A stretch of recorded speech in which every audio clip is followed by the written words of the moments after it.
What's up, YouTube? Welcome back to KangBrosTV. Leipzig 0, Liverpool 2. What a relief. But you know what, yeah, the actual performance was on point. Like Liverpool, even the tempo of the game, the way it started, I think it was about 26 minutes into the game, I said to my brother, I said, listen, the way Liverpool playing today, a lot of people you can tell were on it, the passing was good, and I think a lot of people stepped up today. And Leipzig, I think the most important thing was, like you said, the tactics today as well. Leipzig were pressing us.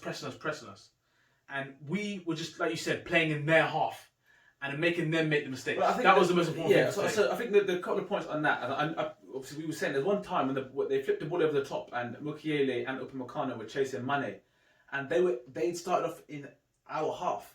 So they were up the pitch, they were trying to make it nowhere that Liverpool could play, and I think they got a bit too carried away. Because I think Mukiele's got pace, Upamecano's known to have a bit of pace, but listen, Mane's fucking sprinter out here. Like, he should be in the Olympics with that sprinting speed. So you got to be careful. And Liverpool just spun that ball. They beat the press, or they spun the ball in behind, and they were in. So I think that suited Liverpool, because it was a bit reminiscent of when they played Spurs, when it was like they gave them space to go and play. So I think it's clear to see that if teams want to have a go, then it leaves in space, and it's still, those guys still can exploit that space. It's when teams are coming and set up slightly differently, then that's where we struggle. And the other thing was, I've been saying to you for the ages, the one thing about like people like Trent and people like Robbo, or like even the goalkeeper, spin it in their half, let them make the mistakes. When you're making mistakes, the last thing you want to try and do is overplay.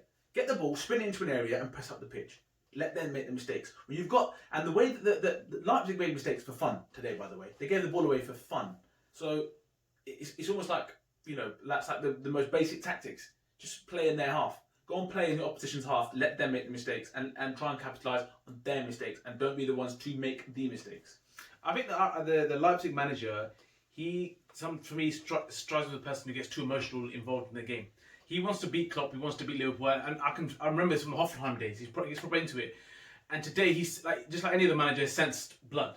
And he thought, you know what, I'm going to go for this Liverpool team, which is fair play. But like you just said there, if you give Liverpool room and space and you press them like that, and you give them room behind, this is what allows the front three to shine. Because they haven't been doing that, because no team has been allowing us to do that. No one's giving them that space in behind. Because they think they're doing that. So I think he messed up there, though. He maybe did the wrong tactics. But full praise to Liverpool, because they still moved the ball quickly. And there was, like I said, there was some good performances there. The question is now, I want to quickly ask people, Kabak or Upamecano? What are you telling me? As a joke aside, yeah, Kabak today performed well. I think he performed well with Henderson. He didn't do too much wrong. He was positive in the air. He was strong. Decision making was good. Hendo covered him up pretty well. Even the communication with Alisson behind seemed better.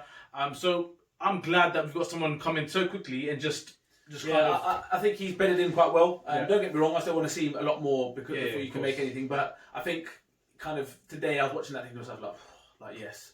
Like there's a few times today when there's balls in the air and you think, well, we've been losing these headers of late, and he came through and clattered people. So I thought, yeah, I was happy with that. But I think Upamecano today was I don't know if I don't watch enough of him to know, but I don't know if his move's done now and he's a bit like whatever, like if we win this game, whatever. I'll just play what I want to do.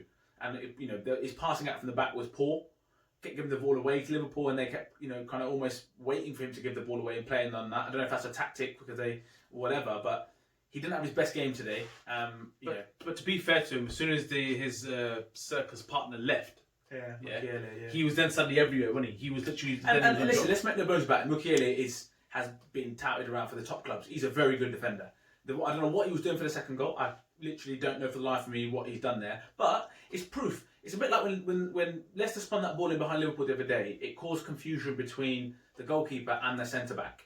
Ask the question, put it in their half, let them make the mistakes. And they did. And today Liverpool won on the receiving end of a bit of good fortune, really, with those mistakes. And they punished them. And the finishes were brilliant. But you say about the good fortune is that this is what we're saying, we're crying out for the last few weeks. We're not saying that we expect Liverpool to win every game, all this kind of stuff, but just try something different. If your normal play is not working, let's just try and get the ball up the pitch, let other people make mistakes. You've got fast players who can capitalise, who can put pressure on things. So let me just try these different things. And that's paid off today twice.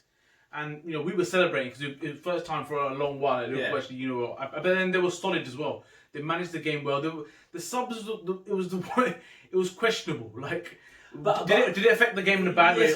But you look at the bench. There was no depth to that bench whatsoever. It was the academy lads, like under 18s and 23s. So he had to throw those players that he threw were the ones with the experience, and they came on. The ones with any experience at that level came on because it is a knockout game, so it's a tough game. So I get what you're saying. Because Ox today, what the? Before we get into Ox though, Alisson, he made a couple of big saves, yeah.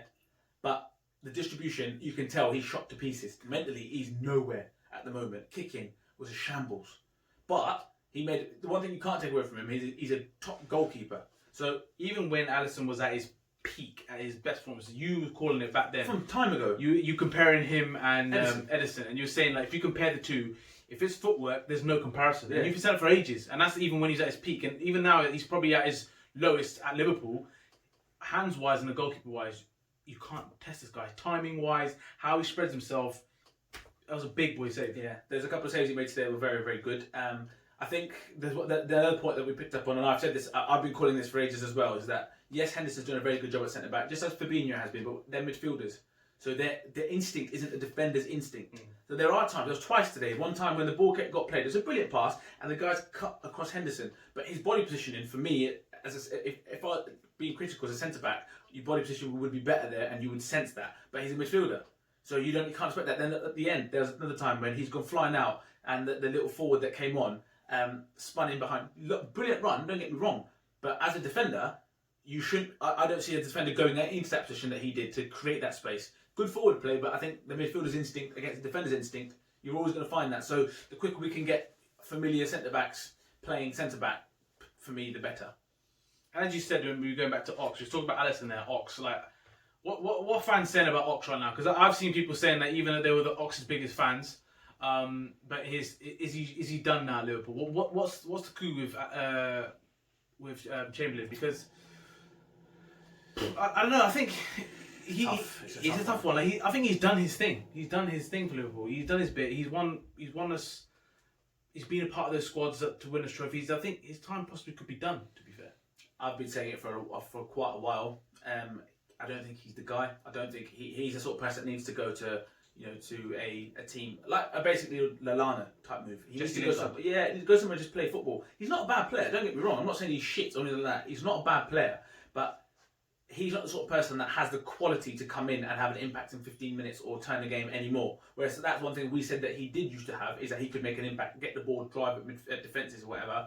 I think those days are probably passed him by, and I think he needs to go to a team where he can play and maybe try a few things to get away with it. Whereas at this level, it has to be, if you try something, it's got to come off. So, unfortunately, today was his cameo today was a very poor one. So, I totally agree. Genie was another player as well. To me, I think he was very average or even below. This is Genie's biggest fan. I love Genie, and the thing is, we've used him every single game, every single minute because we know he ain't here to the end of the season. So it's like, how much can you ask a player to do when we talk about all these players who have been exhausted, and he's a part of every single minute of every single game. So watching him is tough because he does a lot. You never see him like down tools as such, but to be fair, he must have got in at the end of that game and seen the score come through and thought, what? Is that contract still available or what? Because Barca got docked. But yeah, it's difficult because he didn't have for me, he was probably the weakest link for us in the first half, which is, I've never said that about Genie before, but I thought, he does look cooked. He looks cooked. But with the defenders, with the midfielders playing and defence, he ain't got no choice. He's got to play. I mean, don't get me wrong. He's still doing a job. Like he's still even today. Like there's bits in there. He's still doing the job. But I just think he didn't really offer us much. And then if I look at Thiago today, he showed why. In that Champions League game where he came in and nicked the ball a few times. Yeah. And we talk about his rash challenges as well, which is debatable because he did it again. First thing, the game starts, bam. You're looking at Thiago. You're thinking, what is this guy doing? He's an experienced cat. But during the game, he made some last-ditch challenges, a few times actually. So I think that was do you know what? It's difficult because I know it's frustrating when he gives us stupid fouls away, but sometimes I don't mind it. Sometimes when it's like in their half. Sometimes when he goes and clatters someone, I think to myself, I like that. I don't mind that because it's a bit like first couple of minutes. It's like, yeah, miss, I'm here, and that's you're up for it. You're going to be in for a tough night. Like if you take heavy touches, you're going to get clipped. So sometimes half of me is like, yeah, I don't mind it, but half of me is like, when we don't have the defence at the moment to deal with stuff like that, I'm a bit like, come on, man, just think like force them out wide or something. But I also want to quickly bring up Curtis Jones. For a 20-year-old player, to come in a Champions League game, a knockout game, and to hold it like it down like he did, I'm going to give the guy props. I know you're still saying you still got your opinions on it, and like I said, I'm fully agreeing that he shouldn't be playing at right now, but he's been thrown into it, right? He's got no option to be thrown into it. We never imagined that we were going to be starting with Curtis Jones in a Champions League game, right? But even last season. But the way he holds himself in these fixtures, I can't ask for more from him, the guy. Like, yes, he could do things like in terms of like moving the ball quicker and all this kind of stuff, but for a 20-year-old to be thrown in this game and to hold his own, keep the ball moving, some really nice decision making that he makes, but then sometimes he doesn't move the ball quick enough. But for me, like, I can't praise the guy enough for what he did today. For him to come in this game, we've got nothing midfield, and he's held it down. That's what I wanted to bring up. For a young, and I think that you hit the nail on the head. If everyone's fit, he's not playing.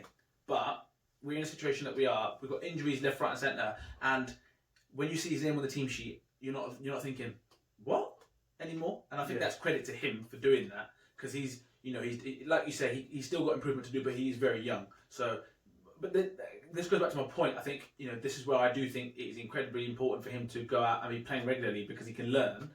And yes, he's learning on the job at Liverpool, and the results of the season show. That's because of the injuries, like you said. Yeah, but like I said, and you've hit the nail on the head. He's come in and he's held it down, so you can't ask much more than that. Yeah, like you don't look at him and you think, okay, look, the youngster's he's sinking. the youngster's letting us down, all this kind. You can tell he puts his body on the line. He doesn't backs out of a challenge, and I think he knows that he backs himself to be at this level. Yeah. So it's just sometimes there's times when you look at it and think he could do things just a little bit quicker. Can he just tries a bit too much because he wants to try and make an impression? But he's young, and also I don't necessarily mind that too much, because at least it shows he's got the balls to actually say, I want to impact the game. So it is the right things to be seen. It's just timing wise, don't know. Mane, Salah on the score sheet again. Great, that's good timing. Good timing. They both needed it, and they both took the finishes calmly. I'm hoping it kind of propels onto the competition. Yeah, and I hope it's a catalyst for something different. Firmino's link up was better today. But the Firmino people, the haters, are going to be digging him out today. And he doesn't help himself, because that time when they had that brilliant move, I even said to you before that, I goes, if they score from here, I goes, this is going to be an unbelievable goal. And he's kicked the floor and he goes wide, and you're just like, oh man, And I think if you replace him with someone like, listen, I'm playing FIFA here or Pro Evo, but let's just say you had like a killer up front, for argument's sake, Mbappe, who's a killer, who's obviously he's too much, but this is just argument. Actually, no, I'll use a better example. Just Jota, bro. Yeah, no, let me scrap that. The only reason I'm thinking that is because there's a big deal that's happened. I'm sure that there's something to come from it. But let's just say for Luis Suarez, for example, killer. Yeah, there's a contract situation happening there as well. But in those situations, he's working the keeper at the very least. At the very least. And from a centre forward, you want someone who's a bit more clinical, especially when times like this. When the other two are banging in goal, you kind of forget. Sometimes when they're not quite clicking, you need a centre forward to just get the ball, get it out of his feet, stick it in the top bins, or just get a shot off. Do you know, like Raul Jimenez for Wolves? They're having a poor game, but they can get the ball up to him and he makes it stick and he can get a goal. So that's what I'm saying. I can see why the haters, it fuels their fire, but for me, I still think he's a huge part of Liverpool and cog for what we do.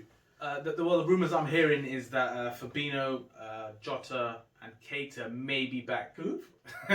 Maybe back for the return fixture. So, I mean, that timing would be perfect, because if Kabak can just hold it down like he was, and to slot Fabinho back in there and get Hendo in midfield, that could be perfect for Liverpool to just have a good run in the Champions League. Yeah. And in a knockout stage, we will worry teams, and that's, like I said, the front three. You can't just sit back and defend in these games. Do you know what I mean? You have to go for it. So it could actually work in our favour.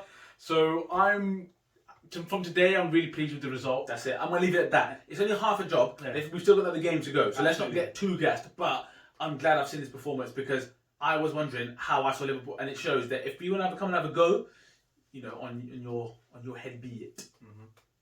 So Next game is the Merseyside derby. So we look forward to that one. That's always going to be heated, and you don't need no lifting up for that game. Yeah. So hopefully we take this game into that one and perform well. And let us know your thoughts, people. It's been a tough few weeks. We've been sharing the pain in these comments. So let us know what everyone's thoughts are today. Hopefully there's a few more Reds that are feeling a bit better after that victory and looking forward to the weekend. And let us know what you think, what the team should be coming up this weekend, and what everyone else thought of the performances and our review of this game. And as always, don't forget to share, like, and subscribe, and definitely comment.